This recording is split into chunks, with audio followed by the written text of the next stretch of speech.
저는 역사를 좋아합니다. 현재는 과거 사건의 반복이며 이를 통해 미래를 바라보고 똑같은 실수를 막을 수 있다고 생각하기 때문인데요. 역사는 우리에게 어떠한 의미가 있을까요? 어떤 역사적 사건에 대해 우리는 어떤 인식을 갖고 있을까요? 특히 특별한 역사적 사건을 겪은 적이 없는 우리 젊은 세대는 그것에 대해 어떤 생각을 갖고 있을까요? 해마다 4월이면 제주는 시끄럽습니다. 70여 년 전 제주에서 일어난 정부의 무력 진압으로 수만 명의 사상자를 낸 4.3 사건 때문인데요. 아직도 이 사건은 명확하게 규명되지 못했고 그래서 더 이런저런 이야기가 많은 것 같습니다. 하지만 그런 많은 논란이 오가고 있어도 그것에 관심을 가지는 학생분들은 많이 없을 것입니다. 저 또한 예전엔 특별히 저의 관심을 끄는 것이 없어 무심코 지나쳤습니다. 그러던 중 우연히 이곳을 가게 되었습니다. 이곳이 어딘지 알고 계시는 분이 계신가요? 혹시 이곳을 찾아가 본 학생들 계신가요? 이곳은 오영고등학교 바로 옆에 위치해 있지만 직접 찾아가 본 학생들은 많이 없을 것입니다. 돌무더기나 돌담으로 둘러싸인 걸로 봐서 주먹토끼라도 하나 나올 것 같지 않나요? 만약 주먹토끼라도 하나 나왔다면 지금처럼 슬프고 아픈 장소로만 남아있지는 않을 것입니다.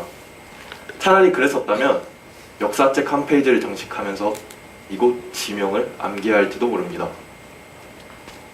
하지만 이곳은 아무리 눈 씻고 찾아봐도 주먹토끼는커녕 불과 이곳이 70여 년 전에 사람이 살던 곳인지 짐작하기 어려울 만큼 황폐한 곳이 되었습니다. 오히려 역사적인 장소이면서도 역사책에는 잘 소개되어 있지 않고 제주도민의 가슴 속에 아픔으로 새겨졌습니다.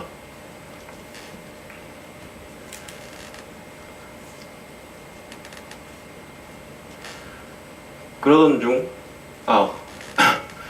중 우연히 이곳은 진아영 할머니의 생가입니다. 진아영 할머니께서는 4.3 사건 당시 턱에 총상을 입고 한평생을 무명천을 얼굴에 두른 채로 살아가셨는데요. 그래서 사람들에게 무명천 할머니로 더 잘 알려져 있습니다. 이곳은 제주 시내와도 멀리 떨어져 있고 이정표 하나 찾기 힘든 곳이지만 간간히 사람들이 찾아와 생가를 보존하고 할머니를 추모하는 곳입니다. 저 또한 고등학생 때 이렇게 생가를 보존하는 단순한 봉사활동만 했었습니다. 하지만 봉사활동을 하면서 제주 도민들은 물론 도 윗사람들, 심지어는 해외에서까지 봉사를 하러 온 사람들을 만났습니다. 저는 궁금해졌습니다. 저 사람들은 왜 이곳에 왔을까? 저 사람들에게 4.3은 어떠한 의미길래 저렇게 멀리서까지 찾아왔을까?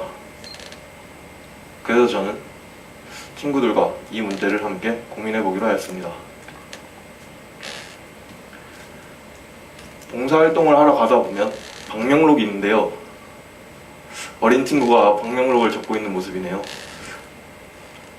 누군가에게는 쉽게 지나칠 수 있는 것이지만 방명록이란 것은 찾아온 사람들의 기록이고 무엇보다 자발적인 기록이기 때문에 어떤 사람들이 어떤 이유로 방문했고 또 어떤 느낌을 가지고 돌아가는지 살펴보다 보면 할머니 삶터, 더 나아가 4.3의 역사가 우리들에게 가지는 의미를 파악할 수 있을 것 같다는 생각을 했습니다.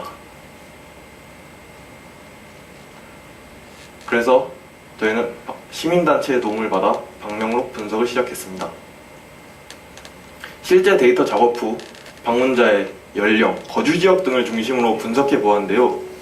처음에는 특이점이나 의미를 찾기가 쉽지 않았습니다. 다른 사상 관련 유적지나 박물관과 비교할 만한 대상이 없고 실제 방명록 분석의 데이터를 가지고 있는 것도 없었기 때문이죠. 또 모든 방문자가 기록을 한 것도 아니고 단체 방문도 섞여 있어 실제 방문객 수를 파악하기 어려웠습니다. 하지만 저희는 기관에서 관리하지도 않고 이정표 하나 찾기 힘든 진아영 할머니 삼터가 도 내외, 그리고 개인, 단체 등의 관람이 꾸준히 이어지는 것을 확인할 수 있었습니다. 저희는 이러한 사실에 위안을 받으며 수년간 기록된 방명록을 직접 타이핑해 데이터화시켰고, 이를 분석한 결과는 저희에게 상당한 시사점이 있었습니다. 청소년 기록을 대상으로 키워드를 분석한 결과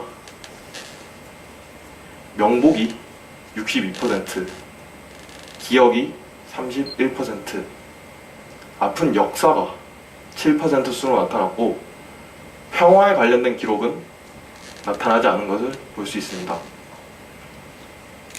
키워드의 비율을 보면 명복이 대다수를 차지하고 역사 및 평화에 관련된 기록은 거의 나타나지 않는 것을 알 수 있습니다.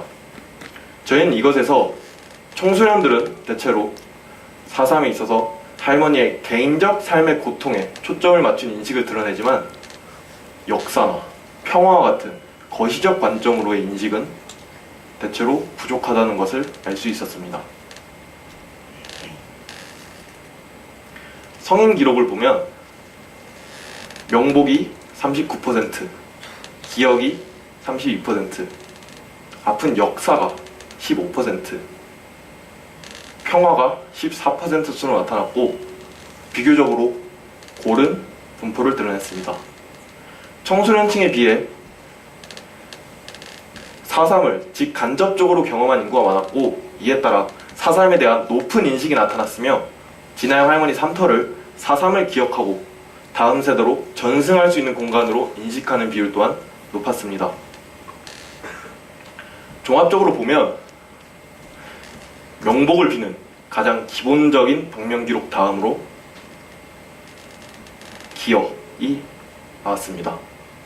그 다음으로 아픈 역사, 마지막으로 평화가 나타났습니다.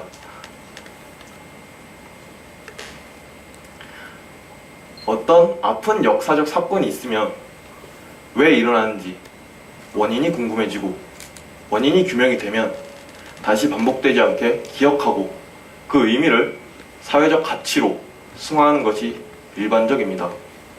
하지만 올해 68주년을 맞은 4.3은 우리 청소년들에게 교과서에 나오는 먼 역사, 대통령이 사과한 해결된 역사로 막연히 인식되고 있습니다. 키워드 분석 결과를 보면 아직도 기억을 얘기하는 빈도가 높습니다.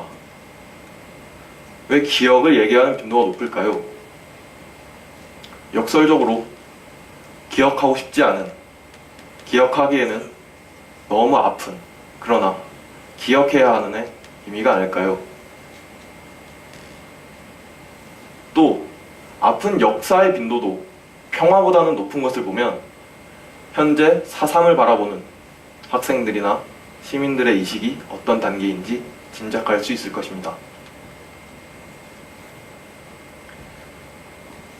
저는 앞으로 진아영 할머니 삼터 방명록이 앞으로 5년, 10년 그 이상 기록되고 그 기록을 다시 분석하게 될 때에는 아픈 역사다, 기억하자라는 말보다 할머니 덕분에 이제 평화로운 세상이 왔어요 라는 방명 기록이 더 많이 남아있었으면 좋겠습니다.